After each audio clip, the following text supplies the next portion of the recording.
Hello everyone, welcome to the Hi. channel one more time. We are with Chris today. She's from England and we will be talking about life experience, thoughts and feelings.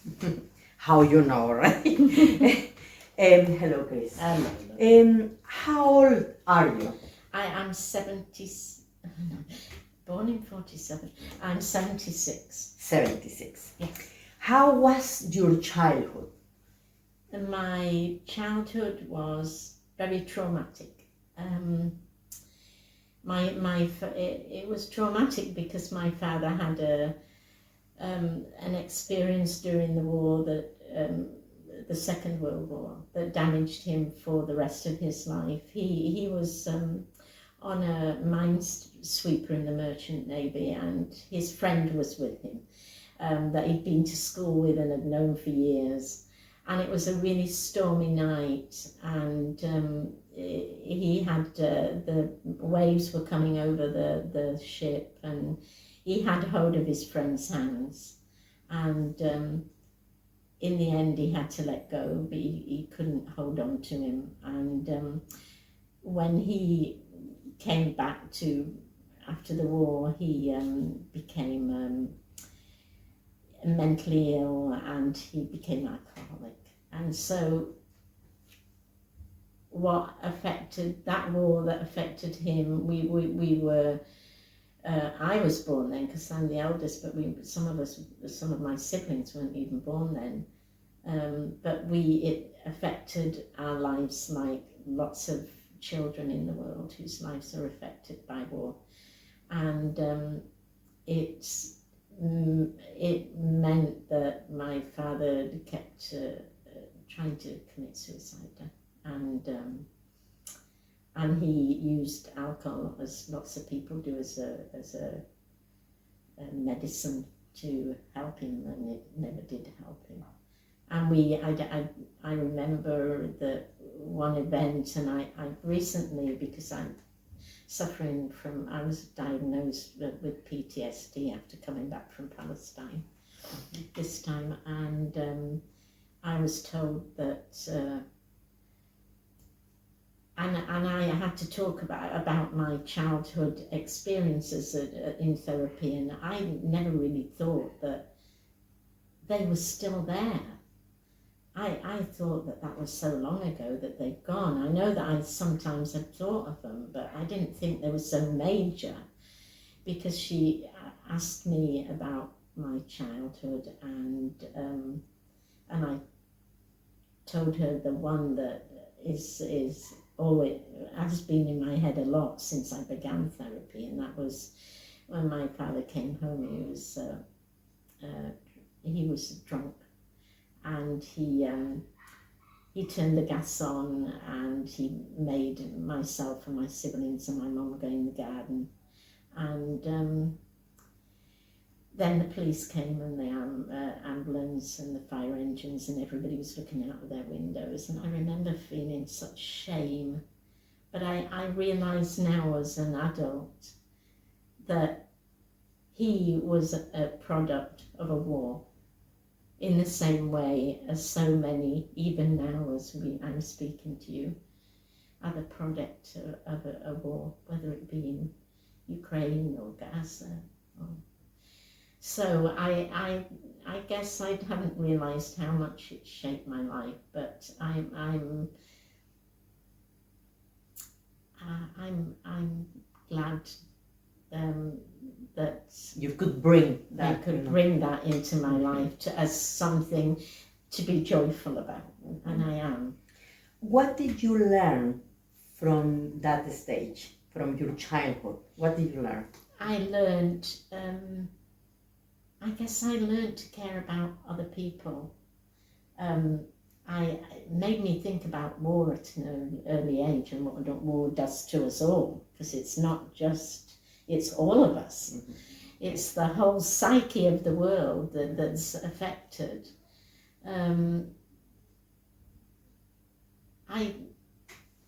What did you learn from your childhood? I learned to be grown up before I was a grown-up. I didn't have a childhood because of my father's illness, and he had mental health issues as well. My mum had to work 3 jobs, so I became a parent when I'm the eldest, so when I was 11, I was a parent of 5 children. You look after them for a long and my time. mum worked nights, and I saw to him in the night, and my dad wasn't capable, so and during the day, and so it's strange because I didn't have a childhood, and if I go somewhere now, and I have gone to friends' houses, you know, and they play board games, I can't play them. I don't know how to do it because I never ever did it. Because I was a mother and a sibling before I didn't have the childhood. I missed the childhood out. So I don't remember much about it. I just remember taking care of my sibling. How was your adolescence? Adolescence, I was very well behaved. I've changed all that now. No, I truly was very well behaved because I was because I had been because I had brought up my own siblings, and because I care about people. I care about the world that I live in. I care about the people that are in power over me, and what they do to me and to other people. So I don't know. How was your adolescence? Oh, it was. When I was 15, I still wore ankle socks, which were tiny little white socks, and I was very good. And I was a kind little girl, they used to say about me, and that I was helpful. So yeah, it's all changed now. But what did you learn from that stage, from your adolescence? Well, I learned that I've got a voice. I learned that I've got a voice, and I learned that it's a very loud voice. Certainly. It's a very loud voice. And that feeling that my dad had brought home with him from the war, from the Second World War, was it was so huge for me that, you know, I wanted to be, and I get something from trying to make things better in the world. It sounds big and grand, but we can all do it, and we can just do a little. You know, we only have to do a little bit, but if we all did a little bit, then we'd live in a different world. And I know that I learned that in my adolescence, and what I remember going to a meeting, a public meeting, and it was releasing a film called The War Game. Mm-hmm. And it was about a nuclear war, and it had been banned in Britain for 25 years because, you know, they want to have nuclear weapons, and they want the US wants to use them and has used them, but they don't want to talk about it. They don't want people to know exactly what.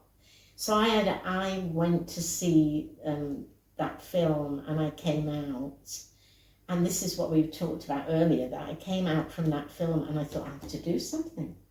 Mm-hmm. That's my instant, that's why I'm tired all the time. Mm-hmm. Yeah. So I had to do something, and I came out from that meeting, and I started an organisation, a peace group. How old were you when? I was about 19. So adolescence, maybe that's not adolescence. No, yes, it's around there, right? Yeah. And I started an organisation. I was the press secretary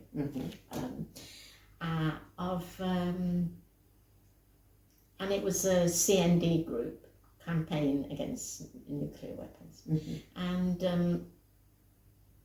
So I did that, and I went in a minivan to Greenham Common, where they were sighting cruise missiles, and then I became a Greenham Common woman, and it was where my true voice as a woman and as a political woman, as a fighting woman, all came from there. What did you learn from your mom? Oh my gosh. I learned to be strong.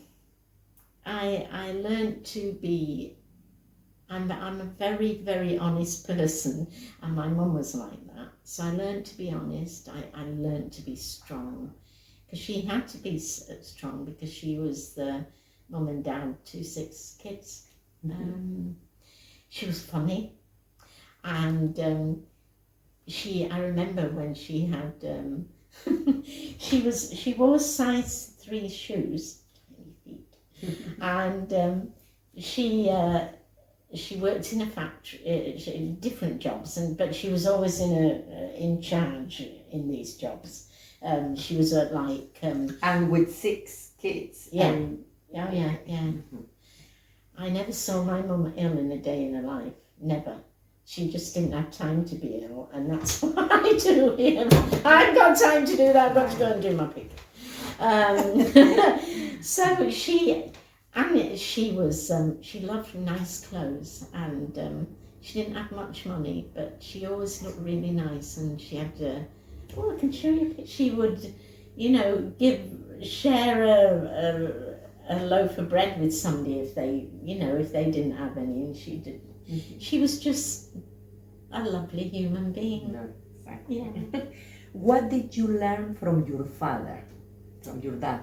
Oh, well, I guess it's, if you look, my dad died when he was 62, and I was living in Canada at the time, and I think it was difficult to learn from my dad, because I was angry. I was angry with my dad.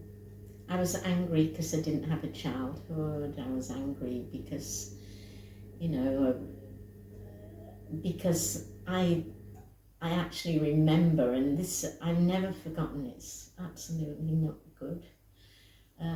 He used to go and by the canal and take his pills with him, and he'd take them all, and the police would come and knock on the door, and I remember I was the one that opened it, and I just opened the door and I just shouted, "Mum, the police are here," and we all knew why they were there.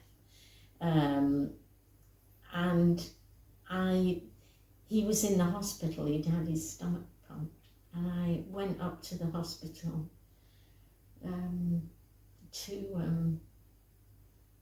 and I remember, oh God, it's a hard memory, but he was in the bed and he had some tubes and things. He had a tube in his hand, and in the bed opposite was a man who had cancer. And I said to my dad, I said, "You should be ashamed.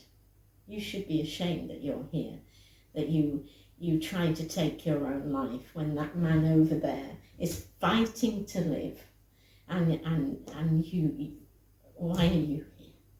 And I always, I said, "Anyway, I can't stay, I'm leaving," and I left. And I've always felt bad about it, but I was only then, I think I was about 16, and now I know that he was damaged like so many people in the world by a war, and I always wished it's like it's like something in your life that you've said that you would give anything to take back. But yeah, all people, yeah. at some point we say things that we shouldn't, or Wish you did. but Yes, we all do that. Yeah. Well, So unfortunately. I did blame him.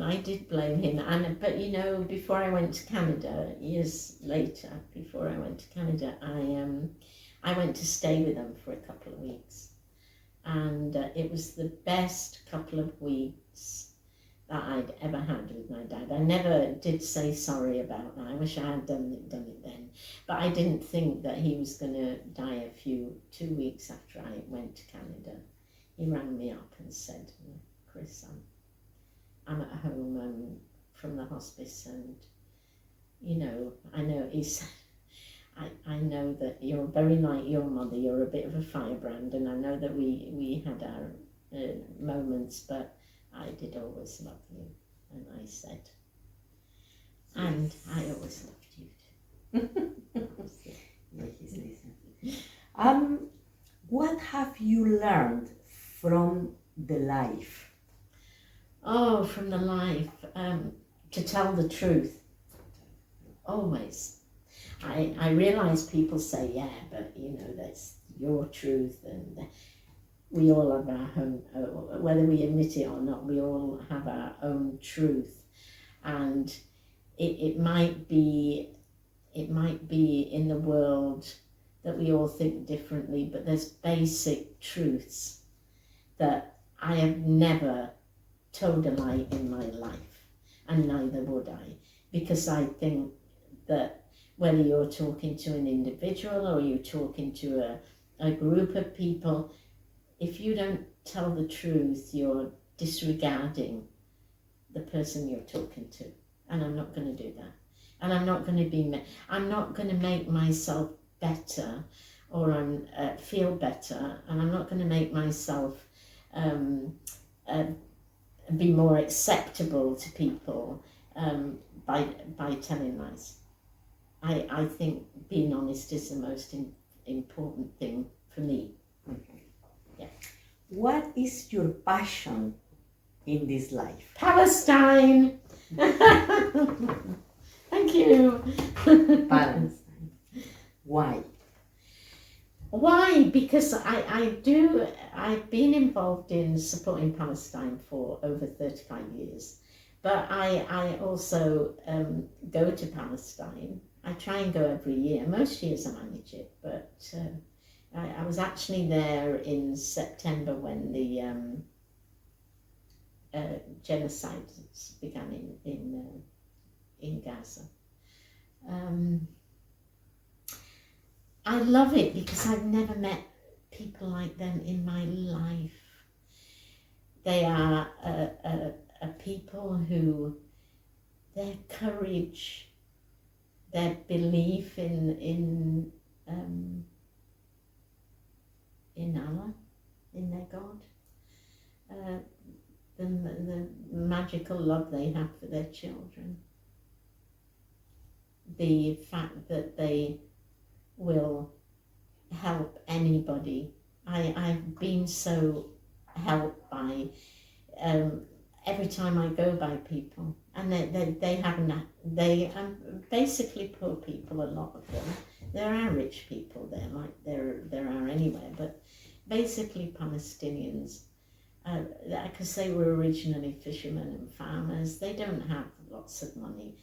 But I know when I was there last year, that I was standing in Menara Square in Ramallah in the West Bank, and I'd forgot my phone, and somebody's like, oh, here, I've got a phone, what number do you like? You know, I've never once asked for help and being denied that help. It doesn't happen here. I mean, it might happen here in the little town where I live, but generally it doesn't happen here. So I just... Why you are passionate about Palestine. And I've been on demonstrations with them, and where we've been tear gassed together, and where, you know, bullets have been shot, and they are more concerned about keeping you safe than they are keeping themselves safe. I just marvel at them, and I see them, and I know that they've never gone and they haven't gone and started a war or killed people or done all the things that we say are wrong. But yet, look, if you look at their land and you look at them and what's happened to them since the Nakba and the British Mandate, then you can't help but love them. They're still standing and they're still praying to their God, and they're still willing to help anybody. And, you know, for people that have suffered so much, I mean. Do you want to I read would love to poem read it. from Palestine? I would love to read it. Poetry. Yeah. Right. Please. Palestine, just before I read it, I want to just explain that Palestinians have a thing about kites. They have kite festivals if the Israelis allow them to. Yeah, quite often they're cancelled at the last minute because they need a permit for everything. But they have a thing about kites. They make beautiful kites. Even the children make beautiful kites. And they stand and they watch the kite flying. And it's flying up, and as kites do, up and down in the sky, and it's flying over walls and trees. And it's free. And they have never been free. So that's why they love kites so much. And this is my favourite poem. I love this poem so much. And it was written by Rafid Al-Ria, 1979 to 2023. It's called If I Must Die. If I must die, you must live. To tell my story, to sell my things, to buy a piece of cloth and some string. Make it white with a long tail, so that a child somewhere in Gaza, while looking heaven in the eye, awaiting his dad who left in a blaze and bid no one farewell, not even to his flesh, not even to himself, sees the kite, my kite, you made flying up above, and thinks for a moment an angel is there, bringing back love. If I must die, let it bring hope. Let it be a tale. Let it be love. Thank you. Would you change something from your life? No.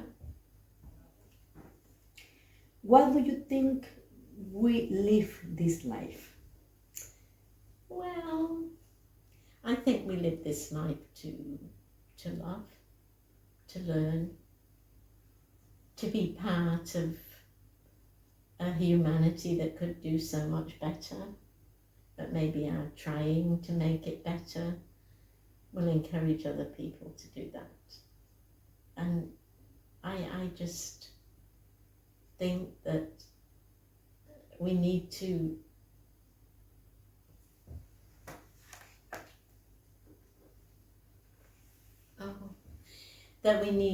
to be here to ensure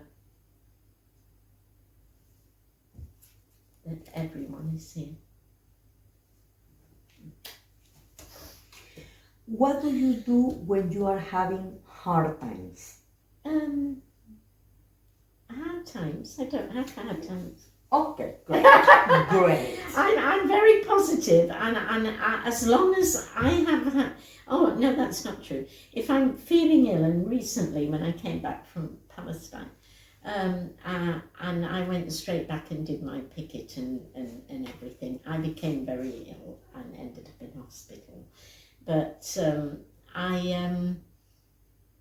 I mean, that's the only time when I feel, because I like to be busy, and because for example, soon I'll be getting my stuff together to go and do my picket at the side of the road. So I'm always busy. So the only time when I feel I'm having hard times is if I'm ill, because I'm a really bad patient and I haven't got time to be ill.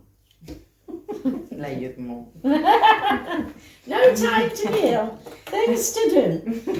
What does love mean to you? Love means, oh, that's deep. It means being there for people if they need help or they need support. All of my jobs have been like that.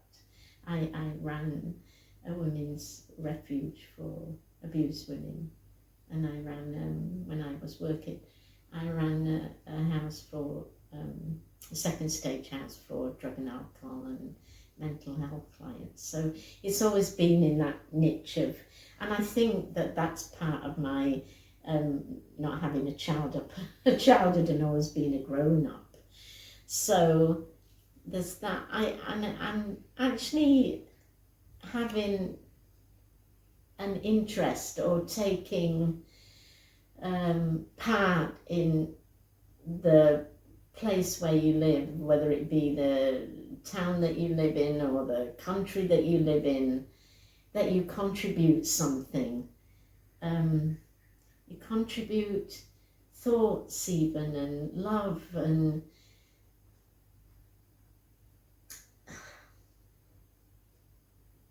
honesty and trust and all the good things. And that I think the problem for me is that I have problems in my life because I always tell the truth. I wouldn't lie to people. But I think people lie first now. And I before they tell the truth. And some people think it's not important. I think it's really important. I want to share honesty with the world. I want to share love with the world, because I am trying to be a loving person to everybody. It's hard sometimes, but I do try to be there if somebody is asking for help. Just to be a decent human being that, with some love and some empathy and some,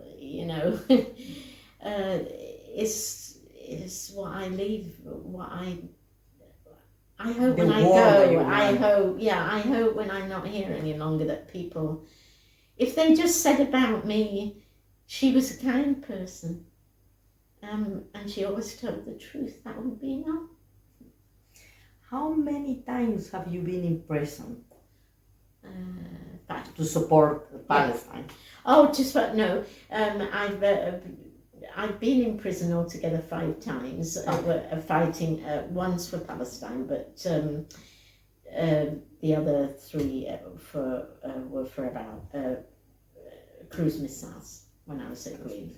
But yeah, but I have been in prison here I've been arrested for Palestine here and stuff, because they like to arrest you here. Yes, that's favorite things. What does forgiveness mean to you? Well, that's it's a very hard one for me. You see, I think it depends. It depends. It depends. I think if killing someone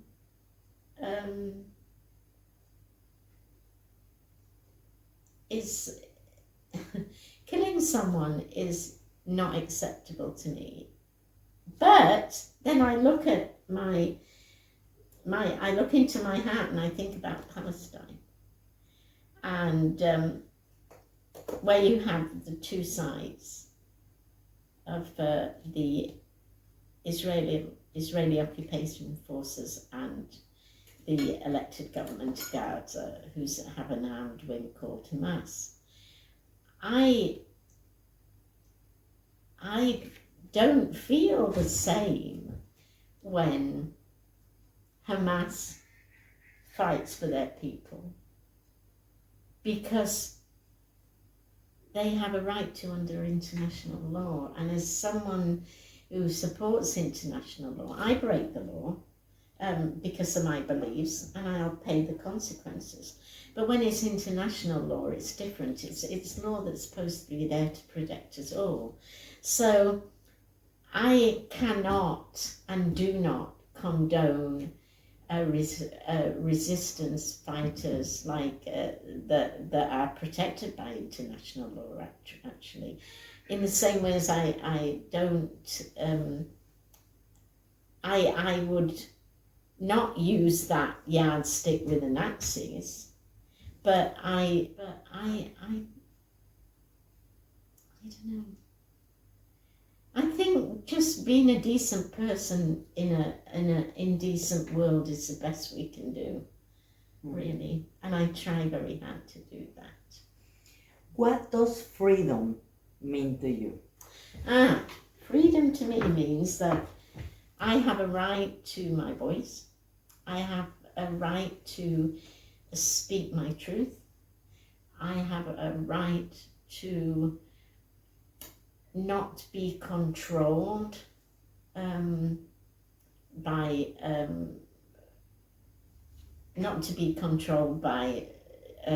local government, central government, not to be told where what I can say and what I can do. That is freedom. We have no freedom. We have no freedom in this world. We have no freedom in this country. We've got more cameras in this country than anywhere in the world. So all of the time we've been spied on by cameras that belong to the government. We are told often that we can't say this and we can't do this. We can't say from the river to the sea. Now they're even telling us what words we can't use. And it's a word. Nobody died from a word. And we have a right. If we're supposed to live in democracies and be free people, that is such a joke. Because they're trying to tell us what we can say, what we can do. They take our pictures. Somebody who woke up one night maybe and one morning and had too much to drink got offended by something that somebody said, and so they called the police, and the police came, and then you become I want your details. All of it. It's a nonsense. We have no freedom. I think it's a sham to even pretend we have. So I don't pretend we have. I haven't. The police. I've been in the square a long time now, and you would not believe the number of times the police have been to my picket. I stand there and I give out information. I collect money for Gaza. That's all I do. But I've had nothing but problems at the council. The local council have tried to have me removed. What does fear mean to you? I haven't got any. Great. I'm sorry, does that sound big-headed? I can't say anything. Well, I'll tell you why I'm saying the journalist here. Okay, well, the reason I say that is because because whatever's happened to me in my life, I haven't been afraid. And I probably had experiences that most people don't have. Because I believe what I believe and do what I do. Oh dear. Thank you very much for this lovely interview.